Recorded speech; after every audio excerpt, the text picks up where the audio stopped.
Hello everyone, this is Selena. Today I want to share something a little personal and my reflection after participating in a debate competition last Saturday. December 6, 2025. The experience was not only challenging but also unexpected meaningful for my growth this year. So, first of all, I have to admit something honest. I feel embarrassment on the day of the competition. I was not well prepared, and during the first round, I could clearly feel the gap between myself and other lawyers. They had participated their names many times, and their reason sounds almost like a well polished performance. But I was rely on my basic skill and instinct. So yes, the feeling of I should have done better stayed with me for a while. But later, I realized that this embarrassment was actually a kind of gift because it forced me to face one things about myself. One choose. I need a more stable foundation, especially in pronunciation, fluency, and spontaneous response. This bring me my second reflection. In China, many schools still emphasize perfect pronunciation or standard accents. Students are treated to some polished, almost like new archers, but not to think critical or responsive flexibly.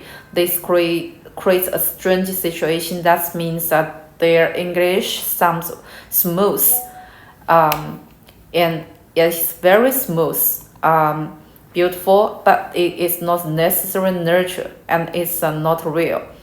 And from people like me, people who prefer American pronunciation or like English pronunciation, want to prove step by step. This competition made me see clearly where I stand and where I want to go next. The three themes I learned come from this is a deeper observation. I realized that the gap between how law is taught in many Chinese schools, universities, how real professional work internationally is actually very, very large. I mean, the distance.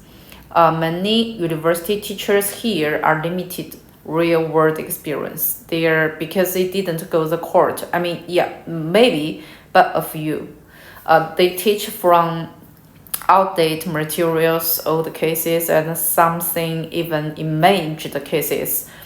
Students memorize the definitions and rules, and they are not trained to analyze real disputes, real contracts, or real cross-boundary legal issues. So when they enter competition or face real clients in future, they often feel lost. This is not the fault, it's the system. The system is still far from the modern legal training used and internationally. In some ways, it feels like our legal education is still stand in the Qing dynasty. While the rest of the world had already moved into the 21st century. This is why Saturday's competition become a minor for me. Today, it's Monday today. Oh no, it's not Monday. Today is Tuesday. Okay, sorry. It shows me three things at the same time. First, I still have weakness that I have must confront honest. Second, pronunciation, fluency, and spontaneous thinking are launchers skills that I want to improve. Okay, third, our entire legal trading environment need time and encourage to grow. But here is the most important part. Instead of feeling discouraged, I feel motivated. This competition taught me humanity, yes, but it also gave me a new direction over the next year. I want to record my progress, including my pronunciation. That is why I am filming this video today. 1 year from now, I want to come back and listen again and to the same 6 or 7 minutes of a speech that I'm about to read. I want to hear I want to hear my improvement, or not in language but in confidence.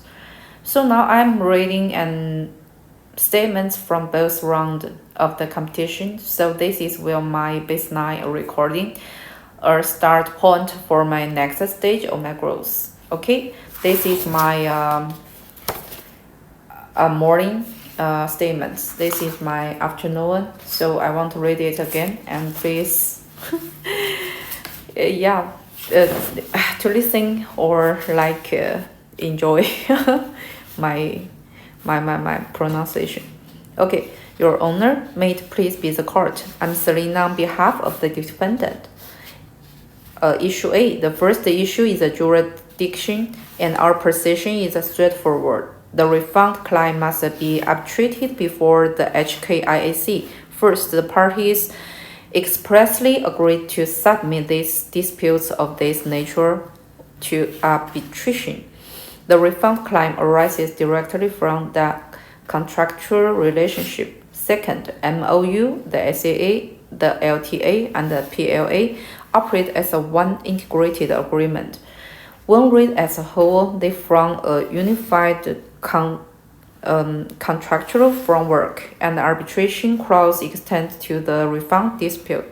Third, consolidating this dispute in arbitration ensures efficiency and avoids the risk of conflicting results in multiple forums. Issue B. First, although plaintiff framed the claim as infringement, its substance is contractual performance. Second, the alleged infringement is not a tort. It is, in substance, a dispute about post-termination performance, and therefore falls squarely with the contractual arbitration clause. Third, under the doctrine of separability, the arbitration agreement is independent and continues to bind the parties regardless of other allegations. Fourth, the four agreements together establish a comprehensive contractual structure. The arbitration clause applies across all related disputes. Issue C. First, all inventory was lawfully obtained during the license period, and its sale was expressly permitted under the SAA and TLA. Second, the sale remains within a reasonable scope and did not create consumer confusion. Third, under the trademark exhaustion doctrine, once goods enter the market with the trademark owner's authorization, their resale is legal permissible. Fourth, the clearance sale harms no third parties and poses no consumer risk.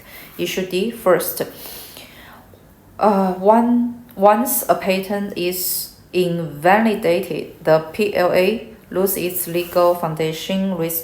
Restitution is required. Second, plaintiff act with gross negligence during the patent application and listening progress. Third, continuing to change license fees for a patent that is no longer exists a legal right is fundamentally unfair. Fourth, the purpose of PLA has been completely frustrated. Okay, Your Honor, for all these reasons, thank you. Okay, next is our afternoon statement. Your Honor, distinguished guests, good afternoon. I'm Selena, appearing on behalf of the plaintiff. Issue A.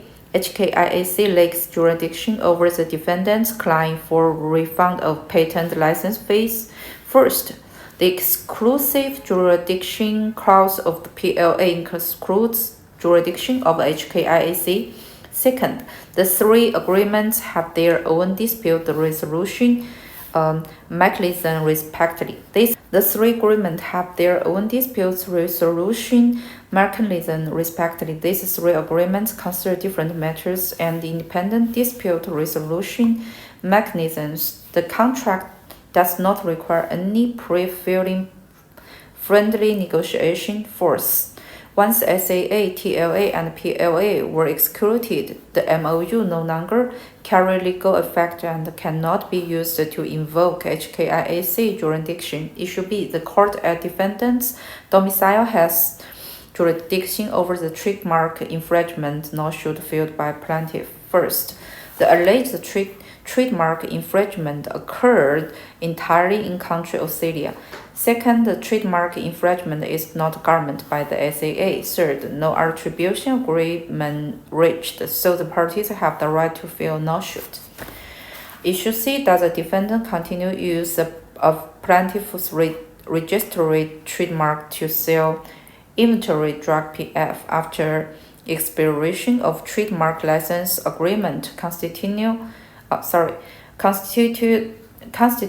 trademark infringement. First, defendant's use of the trademark exceeds the temporal and scope limitations of the TLA.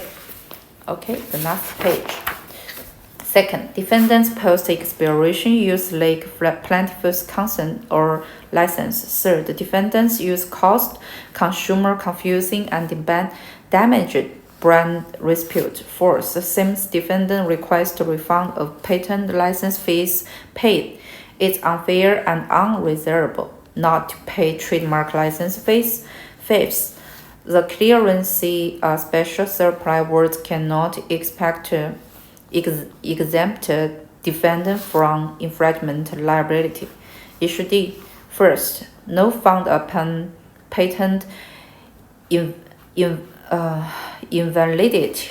PLA is illegally banned upon both parties. Second, defendant was aware of risk when signing the PLA and voluntarily accept risk. Third, the plaintiff accepted in good faith and did not violate principle of fairness. Fourth, defendant delayed paying license fees and thereby breached the agreement. So, Your Honor, for all the reasons, we respectfully request that the court exercise jurisdiction and over these matters and enter judgment in favor of the plaintiff. Thank you very much. Okay, this is all my statement in the moot court at the competition. Okay, that's all. Thank you very much. I'll see you next time. Bye bye.